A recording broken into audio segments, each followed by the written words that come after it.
La escuché gemir en la escalera. Y no me malinterpretes. No era un gemido de dolor. Era de esos sonidos que uno solo debería hacer en una cama, con la puerta cerrada y las persianas bajadas. Pero era martes, las 11 de la mañana, y yo acababa de volver a casa porque me había olvidado el portátil. Y no tenía ni idea de que mi mujer no estaba en el trabajo. Al principio pensé que me lo había imaginado.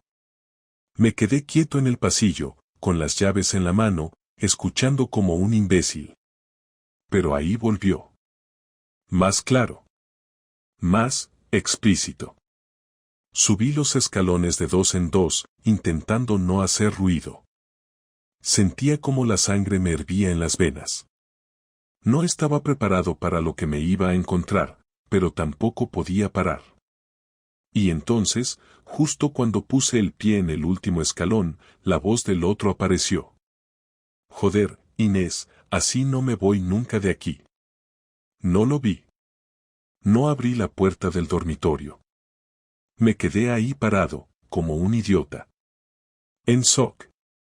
En medio del pasillo, con el portátil en la mochila y el alma hecha pedazos. Me temblaban las piernas.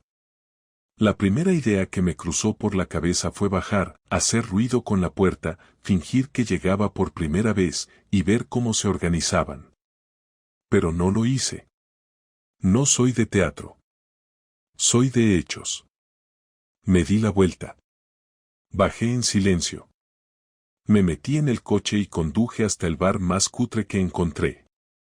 Me senté, pedí un carajillo doble y me quedé mirando el vaso durante 20 minutos. No sabía si quería llorar, romper algo o simplemente desaparecer. Y lo peor es que en ese momento aún no sabía si de verdad la iba a pillar con las manos, o el cuerpo, en la masa. Pero dentro de mí ya se había roto algo. Lo supe en cuanto escuché cómo ella decía su nombre. Un susurro, como si lo hubiera dicho 1000 veces antes. Dani. El mismo nombre que había mencionado un par de veces como compañero de yoga. El que me sonaba de algo, pero al que nunca había dado importancia. Porque, como un idiota, confiaba en ella. Esa mañana, sentado frente a un carajillo frío, empezó todo. La traición, sí. Pero también la parte más oscura de mí. No volví a casa hasta pasadas las 4. Estuve en el bar de la gasolinera, ese que huele a bocadillo de lomo viejo y café recalentado, donde nadie pregunta nada si no tienes ganas de hablar. Me tomé 2 carajillos, un bocata que no terminé y 3 cervezas pequeñas que no disfruté. No sabía qué hacer, si regresar de golpe y montar un escándalo o volver al trabajo y fingir que nada había pasado. Pensé incluso en escribirle un simple ¿dónde estás?, solo para ver si era capaz de mentirme por mensaje mientras se deshacía en la cama con otro. Al final, decidí lo peor que se puede hacer en esas situaciones, no hacer nada. Me limité a esperar. Esperé a que ella volviera, a que me mirara a los ojos, a que intentara contarme su versión sin saber que ya había escuchado la suya. Quería verla actuar. Cuando llegué a casa, todo estaba en su sitio. El coche de Inés no estaba en el garaje, y la cama estaba hecha. No había rastros, ni ropa fuera de lugar, ni señales evidentes. Como si todo hubiese sido una escena en mi cabeza.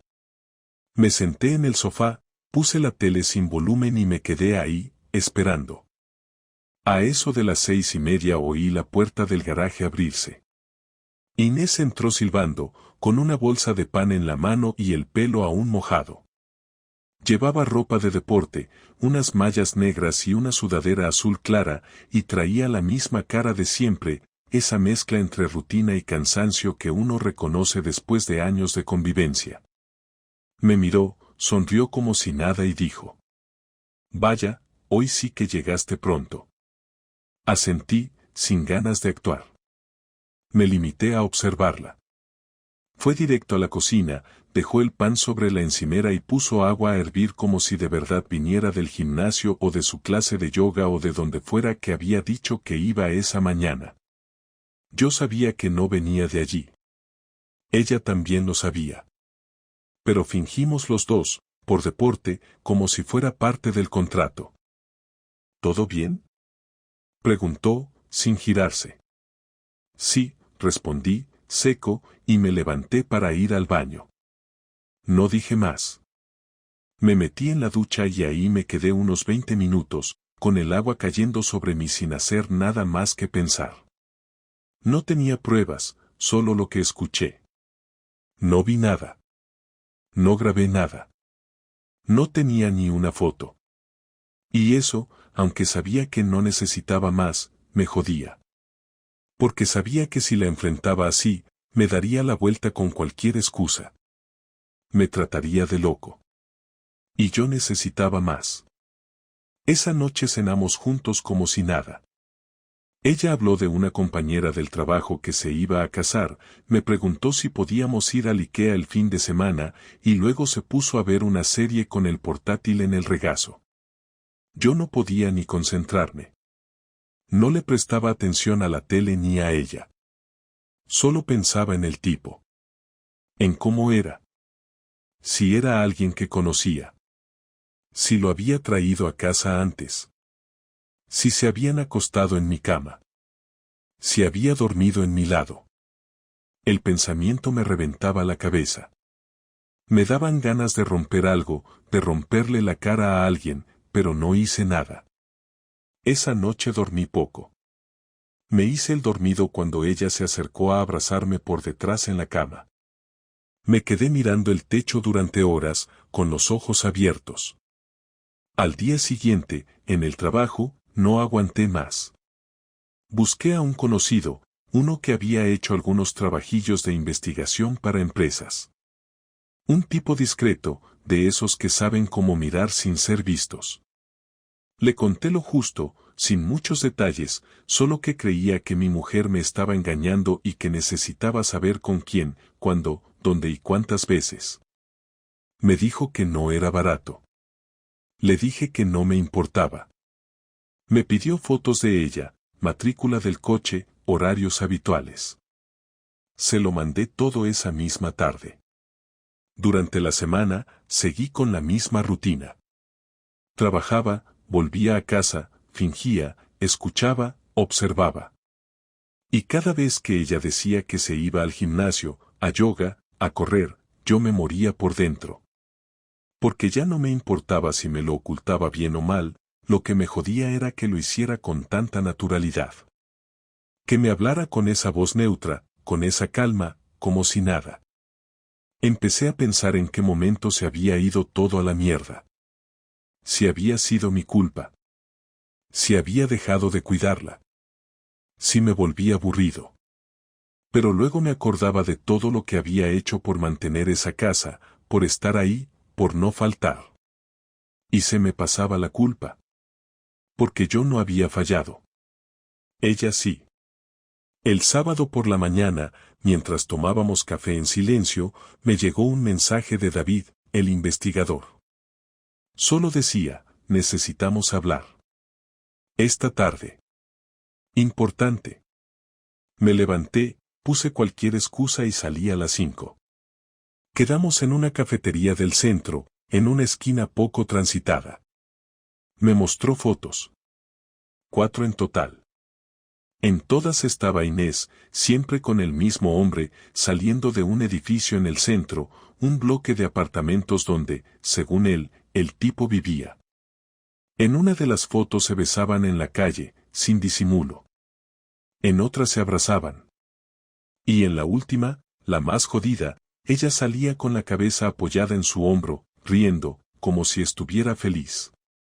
Como si no tuviera marido. Como si yo no existiera. No dije nada. Me guardé las fotos, pagué el café, le di las gracias y me fui. No podía pensar. Caminé durante casi una hora sin rumbo. Solo caminaba. Luego fui al coche, me senté, y por primera vez en años me puse a llorar. No fue un llanto escandaloso ni dramático. Fue ese llanto silencioso que no te ves venir, el que te ahoga desde dentro. Me sentí como un crío. Como un idiota. Me sentí solo. Muy solo. Volví a casa cuando ya era de noche. Ella estaba en el salón, con una copa de vino y las piernas sobre el sofá, viendo una serie. Me saludó con una sonrisa. ¿Qué tal la tarde? Bien. Tranquila. Me senté frente a ella, y por dentro ya sabía que todo había cambiado. Que nada sería igual. Que ya no era mi mujer. Que ahora solo era alguien con quien compartía techo, pero no la vida. No le dije nada esa noche. Ni esa semana. Pero ya no era el mismo. Y ella lo notó. ¿Estás bien? Me preguntó un par de veces. Siempre respondí que sí. Pero ya no había vuelta atrás. El momento de la confrontación no fue algo que planeara con detalle, pero llevaba días acumulando un peso que no podía seguir aguantando. Cada palabra que ella me decía sonaba vacía, cada gesto parecía una imitación de lo que antes era natural. La veía moverse por la casa con esa tranquilidad que da la costumbre y me hervía la sangre al pensar que era capaz de besarme después de besar a otro. No me faltaban las pruebas, las fotos hablaban por sí solas, pero necesitaba escuchar su voz cuando se diera cuenta de que ya lo sabía todo. No por morbo, sino porque quería ver si aún le quedaba un poco de vergüenza. Aquella noche, después de cenar, esperé a que se sentara en el sofá con su copa de vino, como hacía siempre. Yo me serví un whisky y me quedé de pie, mirándola. No levantó la vista enseguida, y cuando lo hizo, notó algo en mi cara que la puso incómoda. ¿Qué pasa? Me preguntó, dejando la copa sobre la mesa. Le dije que tenía que hablar con ella y que era serio. Su gesto cambió de inmediato, como si se preparara para una conversación incómoda, pero no imaginaba el tipo de incomodidad que se le venía encima. Me senté frente a ella, con el móvil en la mano. No quise rodeos, no quise introducciones. Abrí la galería y le mostré las fotos, una detrás de otra. Ella no apartó la mirada al principio, fingió serenidad, pero en cuanto apareció la imagen donde se besaban, bajó la vista. ¿Qué es esto, Inés? Le pregunté con la voz tensa. No respondió. La respiración se le aceleró. Movía las manos, como si buscara algo que decir, pero no salía ninguna palabra. Entonces me levanté y grité. No porque quisiera asustarla, sino porque no podía seguir conteniéndome. Le pregunté cuántas veces, desde cuándo, dónde lo conoció, si lo había traído a mi casa, si había dormido en nuestra cama. Todo de golpe, sin pausas. Ella se quedó en silencio unos segundos y luego rompió a hablar atropelladamente, con frases cortas, sin mirarme directamente. No era lo que piensas, de verdad, fue algo que se complicó, no quería que pasara, no sé cómo explicarlo. Explícalo igual, le respondí. Pero sin llorar, sin inventar, sin adornos. Intentó componer un relato en el que ella era la víctima de un momento de debilidad. Dijo que lo conoció en una clase de yoga, que empezó a hablar con él porque coincidían en los horarios, que al principio era amistad, que necesitaba desahogarse porque se sentía sola. Dijo que todo se fue dando poco a poco, que un día se tomaron algo después de clase, que él la entendía, que con él podía hablar de cosas que conmigo ya no. Cuando pronunció esa frase me reí con desprecio, no porque me hiciera gracia, sino porque me parecía patético que usara una excusa tan barata. Le dije que no me vendiera esa historia, que nadie se acuesta con alguien solo por sentirse comprendido. Me respondió que no era solo sexo, que había cariño, que estaba confundida. Aquello fue lo peor que podía decir. Le grité que no me dijera que había cariño, que eso era precisamente lo que hacía más grave todo.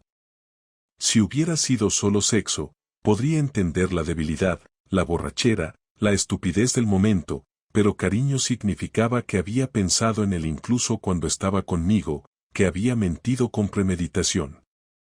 Ella empezó a llorar y me pidió que bajara la voz, que los vecinos podían oírnos. Me dio igual. Le dije que ojalá escucharan todos, que por fin alguien supiera qué clase de mujer tenía al lado.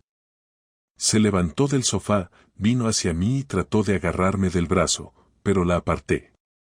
No la empujé, pero me alejé de forma brusca y ella tropezó un poco.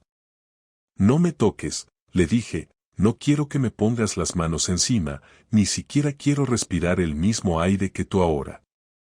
Marcos, por favor, no hagas esto más difícil. ¿Más difícil? Difícil lo hiciste tú cuando decidiste abrirle las piernas a otro. Sus lágrimas aumentaron y empezó a decir que lo sentía, que se había equivocado, que no sabía cómo frenar lo que había empezado, que se sentía atrapada entre dos vidas. Me hablaba de emociones como si eso justificara algo. Yo solo pensaba en cómo podía haber vivido conmigo, desayunado conmigo, sonreído conmigo, sabiendo que después se iba a ver con él. Le pregunté si pensaba seguir viéndolo, y no me contestó. Su silencio fue suficiente. ¿Sigues hablando con él? Insistí. A veces, pero ya no pasa nada. No me trates de idiota. Si todavía hablas con él, sigue pasando.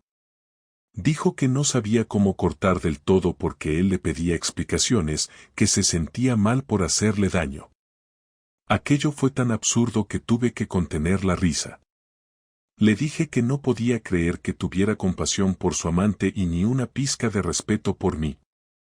Le recordé todo lo que habíamos compartido, los años juntos, los planes, la confianza, y ella solo lloraba y decía que nunca quiso hacerme daño. Le contesté que uno no se mete en una cama ajena por accidente, que no hay tropezones que acaben con alguien desnudo encima de otro. La discusión duró casi una hora. Pasamos de los gritos a los reproches y de ahí al silencio más espeso que recuerdo. Ella acabó sentada en el borde del sofá, con las manos en la cara. Yo seguía de pie, sin saber si romper algo o salir corriendo. Al final me senté frente a ella y le dije que ya no me interesaban sus excusas, que lo único que necesitaba era claridad. Quería saber si pensaba seguir conmigo, si realmente se arrepentía o si todo esto era un trámite más antes de irse con él. Tardó en responder, pero lo hizo. No sé lo que quiero, Marcos. Esa frase fue el golpe final. No había odio suficiente para cubrir lo que sentí en ese momento. Era vacío puro. Me levanté sin decir nada más y me fui al dormitorio.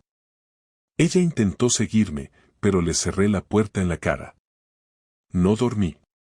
Me quedé toda la noche mirando el techo, con la cabeza llena de imágenes que no quería tener.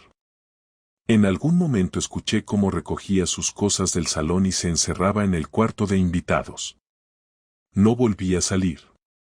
A la mañana siguiente, el silencio en la casa era insoportable. Desayuné solo. Oí cómo ella se duchaba, cómo abría y cerraba cajones. No hubo saludos, ni intentos de conversación. Antes de irse al trabajo se acercó a la puerta del dormitorio y dijo algo con la voz temblorosa. Sé que no tengo derecho a pedirte nada, pero por favor no tomes decisiones en caliente. No respondí. Solo oí cómo se iba. Ese día empecé a pensar en qué haría con todo. No era cuestión de rabia, era de dignidad. No podía seguir viviendo bajo el mismo techo con alguien que me había mentido tanto tiempo. Tampoco podía irme sin decir nada. Ella tenía que sentir el peso de lo que había hecho, no con palabras, sino con hechos. No iba a pegarle ni a gritarle más, eso ya estaba hecho, pero necesitaba dejarle claro que su vida tal como la conocía se había acabado. Por la tarde, cuando volvió, ya había decidido que no dormiríamos otra noche juntos. La esperé en el salón con las maletas preparadas, no las suyas, las mías. Me miró y se echó a llorar otra vez. Me dijo que no quería que me fuera, que podíamos intentar arreglarlo, que estaba dispuesta a hacer terapia, a cortar con él, a lo que hiciera falta. Yo le respondí que era demasiado tarde, que no quería remiendos, que no tenía sentido tratar de rescatar algo que ya no existía. Ella insistió, se arrodilló incluso, me agarró de las manos y dijo que me quería, que había sido un error, que no podía perderme. Me perdiste el día que decidiste engañarme, le dije. Todo lo que digas ahora son palabras vacías. La dejé llorando en el suelo y salí de la casa. Esa fue la primera noche que dormí fuera en 12 años. La venganza la planeé como quien prepara una mudanza larga, meticulosa y sin prisa, porque en ese momento lo que más necesitaba era que todo lo que yo hiciera tuviera sentido y dejara huella. No buscaba espectáculo ni violencia, buscaba que ella sintiera las consecuencias concretas de haber elegido mentir y compartir mi cama con otra persona, y sobre todo quería recuperar el control de mi vida sin convertirme en alguien que perdiera el norte por ira. Lo primero fue hablar con un abogado que conocía desde hacía años, una persona fría y profesional que me explicó mis opciones legales y me puso en guardia sobre lo que podía y no podía hacer. Le pedí que me asesorara para proteger mi patrimonio, para impedir que se consumieran movimientos sospechosos en las cuentas conjuntas y para preparar un procedimiento ordenado que, si llegaba al divorcio, no me dejara descubierto. No quería que la rabia tomara decisiones irresponsables, así que decidí dejar los golpes bajos y las trampas para los que hacen daño sin pensar y optar por algo más punzante, la transparencia calculada y el daño reputacional controlado, que duele igual pero no me convierte en un delincuente. Mientras el abogado hacía números y revisaba papeles, fui ordenando todo lo que tenía, facturas, contratos, claves y respaldos. Porque si el camino iba a ser judicial al menos yo entraría con los deberes hechos y con pruebas que demostraran mi diligencia y mi sentido común, sin prisa pero sin pausa. Contacté también a aquel investigador que me entregó las fotos, le pedí que me detallara cronologías, lugares y fechas, y le pedí que se las imprimiera a alta calidad, en formato A4, con las quejas necesarias para que no hubiera dudas, sabiendo que las imágenes no necesitan hipérboles para explicar lo que ya estaba claro. Con todo eso en la mano empecé por lo que más tocaba a lo humano, la familia. No por venganza gratuita, sino porque Inés sabía perfectamente que sus padres y sus hermanas tenían un lugar valioso en su vida y porque quería que se enfrentaran a la verdad sin intermediarios. No quería que ella los describiera ni que se inventara excusas que los convencieran de que yo era el dramático. Fui al barrio por la tarde, me senté con su madre en una cafetería donde nos conocíamos de verla hace años, y le mostré las fotos con voz firme y sin añadir una sola crítica que no fuera cierta. Su madre se quedó en silencio, me miró y me dijo, con una mezcla de incredulidad y dolor, que esperaría a hablar con su hija antes de sacar conclusiones, y eso me pareció justo y necesario. No buscaba linchamientos, buscaba claridad.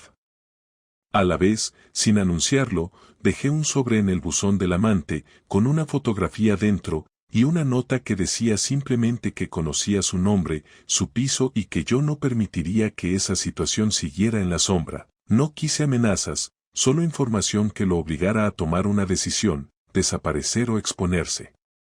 Esa mañana lo vi en la puerta del portal, sorprendido, y fui directo, cara a cara, y le dije que se apartara de nuestra vida o que asumiera las consecuencias sociales de su elección. No lo insulté, no le pegué. Simplemente le miré a los ojos y le dije que con nosotros no se jugaba. Su reacción fue un murmullo, no me importó, yo ya había hecho lo que tenía que hacer. Lo siguiente fue el trabajo, sabía que en su notaría la reputación no es todo, y que una historia así, contada con documentos y pruebas concretas, tiene un efecto inmediato en la esfera profesional. No busqué destruir su puesto por crueldad, pero sí consideré que quienes trabajan en entornos donde la confianza es ley merecen saber qué tipo de riesgos personales pueden trasladarse al entorno laboral. Así que con prudencia y asesorado por mi abogado llevé una copia de las fotos y de la cronología a un antiguo compañero de ella que aún tenía contacto con la oficina y le pedí que, como amigo y profesional, valorara si debía hablar con recursos humanos. Le confirmé que mi intención no era venganza laboral desmedida, sino transparencia, Si su conducta privada podía afectar su función ante clientes o comprometer la imagen de la firma, sus jefes debían saber qué pasaba. El compañero me escuchó, palideció, y unas horas después supe que se habían abierto averiguaciones internas. No inventé nada, solo puse sobre la mesa lo que existía, sin estruendo mediático, sin redes sociales, porque quería que las consecuencias fueran reales y discretas, que afectaran donde importaba, en su mundo tangible. En paralelo con lo legal y lo social, hice lo que muchos llaman venganza doméstica, pero que a mí me pareció más bien justicia doméstica. Cambié cerraduras y dejé en la puerta un sobre con una carta. La cerradura legalmente la podía cambiar porque desde el momento en que ella había abandonado el dormitorio y dormía en el cuarto de invitados, ya no compartíamos la vivienda de forma estable, y mi abogado me confirmó que era prudente proteger mis pertenencias. No busqué desplazarla por la fuerza. Solo protegí lo que era mío y puse condiciones claras. La carta fue breve, sin recriminaciones melodramáticas. Expliqué que sabía lo que había pasado, que tenía pruebas y que había iniciado los trámites necesarios para proteger mis intereses, que cualquier conversación debía pasar por el despacho del abogado, y que mientras tanto no habría más convivencia íntima ni simulacros de normalidad. Dejé también una carpeta fotocopiada para sus padres y otra para su propio buzón, con fechas y lugares, porque quería que la verdad quedara registrada y no sujeta a interpretaciones discutibles más adelante. La venganza tuvo también una parte práctica y fría. Contacté al banco, asesorado por mi abogado, y pedí que se impusieran ciertas salvaguardas en las cuentas conjuntas, no para impedir su acceso a fondos necesarios, sino para evitar movimientos inesperados y proteger capital que habíamos obtenido juntos. Pedí que se estableciera un bloqueo temporal para transferencias superiores a una cifra concreta sin mi autorización y que se notificara de cualquier extracción inusual. No hice nada ilegal, todo se hizo por el cauce apropiado, pero la sensación de control volvió, y con control vino calma. Además empecé a deshacerme de los recuerdos que me dolían más, fotos, regalos que significaban mentiras, pequeños objetos que cada vez que los miraba me producían náuseas. Los empaqué, los guardé en un trastero y dispuse que, llegado el momento, algunos serían devueltos o destruidos, según lo que dictara mi abogado y mi cabeza cuando estuviera menos caliente. La parte final de mi plan fue personal y, de algún modo, la más efectiva. Recuperé mi vida. No con gestos grandilocuentes, sino con actos pequeños y constantes que me devolvieron el orgullo, la rutina y la sonrisa auténtica. Volví a ligar con amigos, llamé a gente que hacía tiempo no veía, me apunté a clases de fotografía para ocupar la mente en algo que no fuera venganza, y lentamente fui reconstruyendo un calendario que no incluía su nombre. Cuando ella intentó suplicar, prometer, ofrecer arreglos que ya no significaban nada, me mantuve firme, no por castigo, sino porque había decidido que no quería una relación donde la confianza se hubiera marchado por la puerta. Aquella venganza tangible que construí no buscó humillarla en público ni arruinarla por placer, buscó restituir mi dignidad, asegurar mi futuro y hacer que la verdad tuviera consecuencias medibles en su mundo, en el mío y en las personas que importaban a ambos. Lo que me dio más alivio no fue verla sufrir, sino comprobar que al poner orden en mis papeles, en mis cuentas y en mis decisiones, recuperé algo que la infidelidad había intentado robarme. La capacidad de elegir qué vida quería seguir. La última conversación que tuvimos no fue una escena dramática ni una guerra de gritos, pero fue uno de los momentos más duros que recuerdo, porque era el cierre de algo que no quería terminar así, aunque ya no quedara otra opción. Ocurrió 2 semanas después de que iniciara el proceso legal y de que ella se hubiera ido a vivir con una amiga, en ese periodo en el que todo está aún caliente pero empieza a estabilizarse. Me pidió que nos viéramos en persona, en un sitio neutral, un café cerca del centro, lejos de la casa y lejos de cualquier testigo conocido.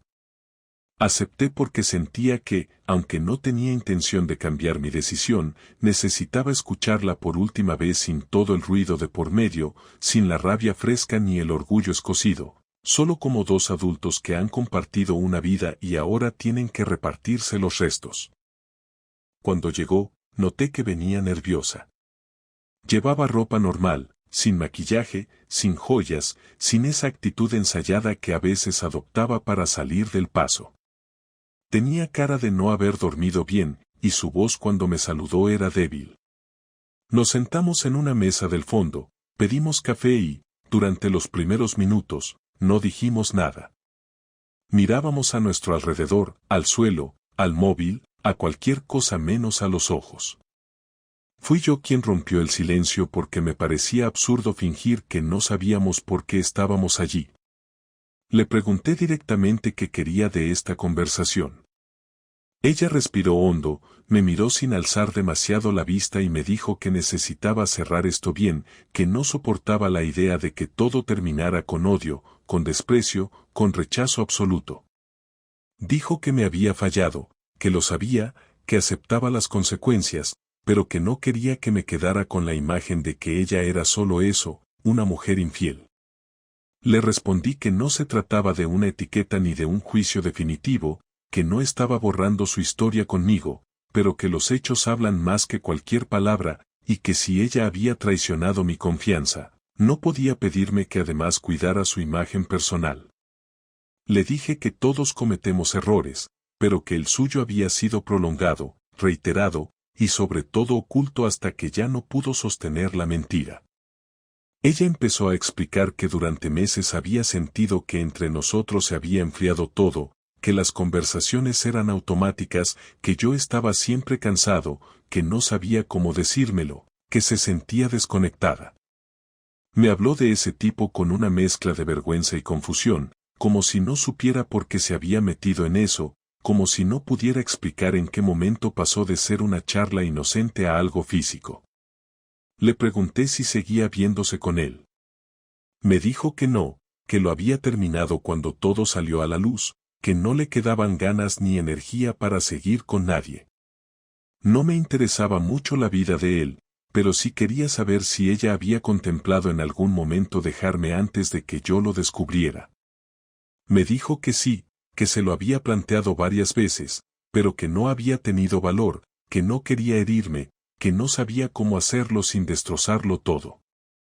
Me quedé en silencio unos segundos y le respondí que no decir la verdad es también una forma de hacer daño, y que lo más cruel no fue lo que hizo con él, sino haberme hecho vivir en una mentira sin darme la posibilidad de decidir. Le dije que si me hubiera dicho desde el principio que ya no quería seguir, yo habría sufrido igual, pero al menos habría conservado el respeto, cosa que ahora ya no existía. Después de ese cruce de palabras hubo un momento largo de silencio.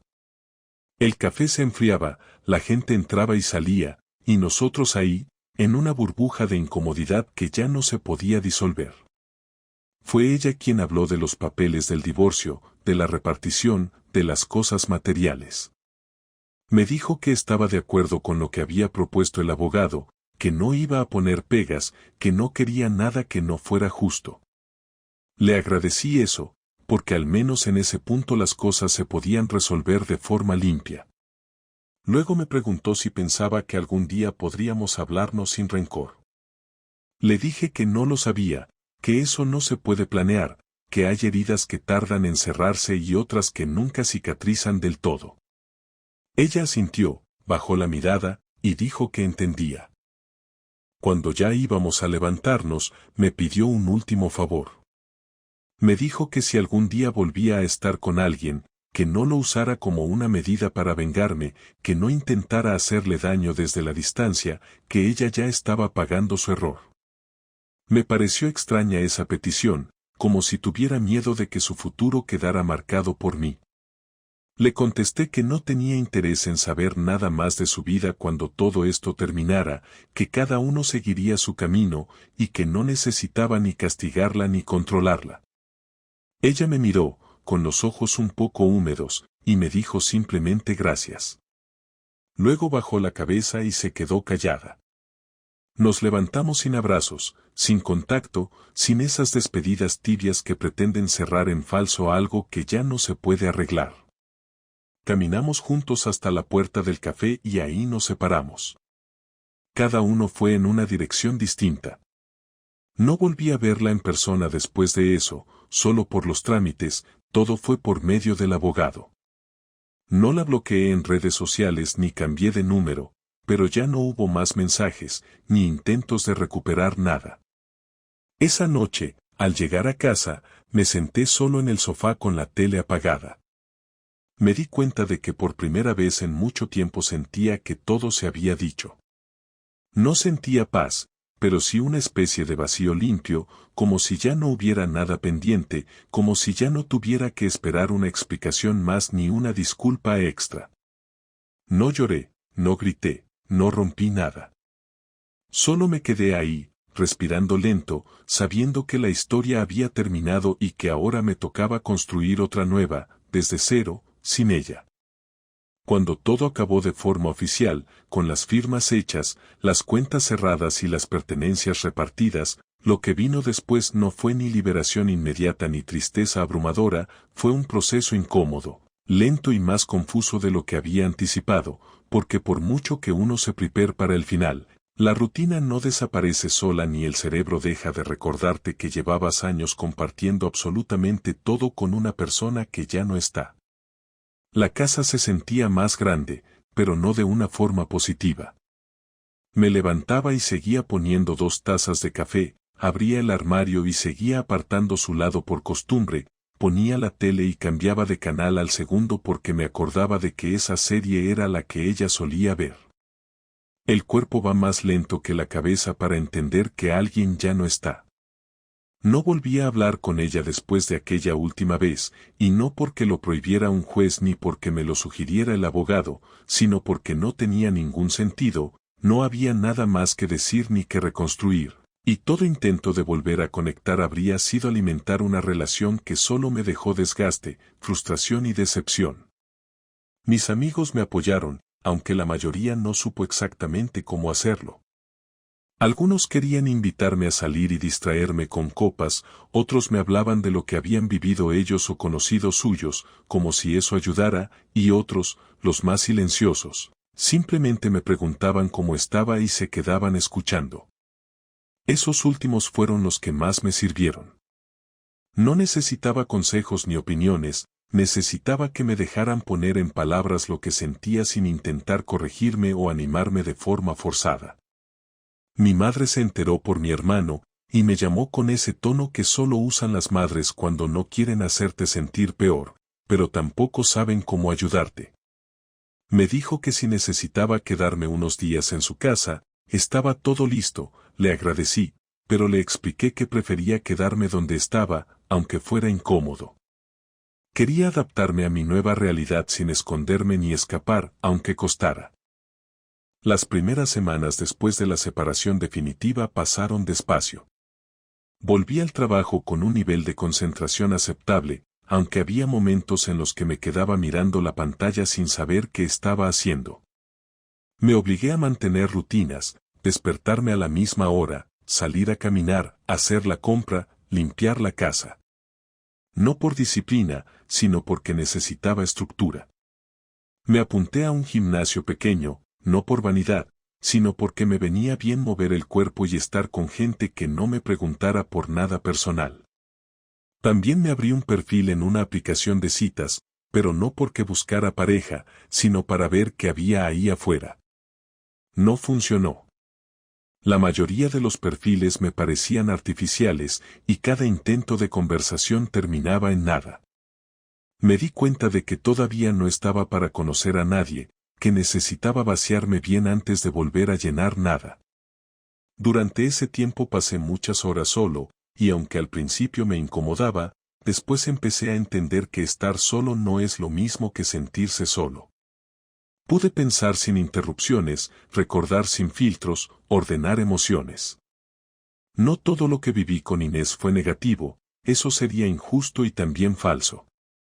Tuvimos buenos momentos, viajes, noches tranquilas, complicidad. Pero también hubo cosas que ahora veía con otra claridad. Días en los que ella se mostraba distante y yo prefería no preguntar. Comentarios que soltaban con un tono que antes no entendía y ahora tenían sentido. Gestos que en su momento no interpreté como señales. Me costó aceptar que, aunque la infidelidad fue el detonante, la desconexión venía de antes. No estoy justificando lo que hizo, pero ahora entiendo que la relación llevaba tiempo desmoronándose y ninguno de los dos supo o quiso enfrentarlo. No tengo una gran enseñanza que ofrecer después de todo esto, porque cada historia es distinta y no hay una única forma de salir entero. Lo que sí puedo decir es que uno aprende a distinguir entre lo que es un error y lo que es una elección constante. Inés no cometió un desliz una noche, tomó decisiones repetidas durante semanas, probablemente meses, y cada una de esas veces eligió mentirme. Esa es la diferencia entre fallar y traicionar. No fue el acto físico lo que terminó con nosotros, fue la acumulación de silencios y verdades a medias, el teatro mantenido mientras yo seguía creyendo que teníamos algo estable. Con el tiempo, dejé de revisar sus redes sociales. Al principio lo hacía casi sin querer, para ver si había señales, pistas, cualquier cosa. Después, simplemente me dejó de interesar. No me importaba si estaba sola o con alguien, si viajaba o si publicaba frases vacías sobre la libertad y el crecimiento personal. Me liberé de la necesidad de saber, y eso fue un paso importante. Empecé a llenar el calendario con cosas nuevas, cursos, escapadas, cenas con amigos. Poco a poco, lo que era silencio se fue llenando con actividades. No era una felicidad repentina, pero sí una construcción lenta de algo más estable. Un día me di cuenta de que había pasado una semana entera sin pensar en ella. Y eso fue suficiente. No como meta, sino como señal de que la vida seguía avanzando. Volvería a confiar en alguien, pero con otras herramientas. No desde la sospecha, sino desde el aprendizaje. No todo el mundo es como ella, y yo no pienso convertirme en alguien que mira con desconfianza permanente. Si algo aprendí, es que hay señales que uno debe atender y conversaciones que no se pueden postergar. También aprendí que uno puede tocar fondo sin destruirse, que se puede llorar sin sentirse débil, y que estar solo no es una derrota. Hoy, meses después de todo, me levanto cada día sabiendo que tomé la decisión correcta. Me duele haber llegado a este punto, pero me dolería más seguir viviendo con alguien que me miraba a los ojos mientras pensaba en otro. No sé qué pasará mañana, si encontraré a alguien con quien volver a compartir mi tiempo, pero eso ya no me obsesiona. Lo que sé es que hoy tengo paz, y eso, después de todo lo vivido, vale más que cualquier promesa de amor eterno. No me arrepiento de haber querido, ni de haberlo intentado, pero tampoco me arrepiento de haber puesto un límite. Porque al final, por encima de todo, uno tiene que poder mirarse al espejo y saber que no se dejó pisotear. Que supo irse cuando ya no quedaba nada que rescatar. Y eso hice. Me fui. Y no miro atrás.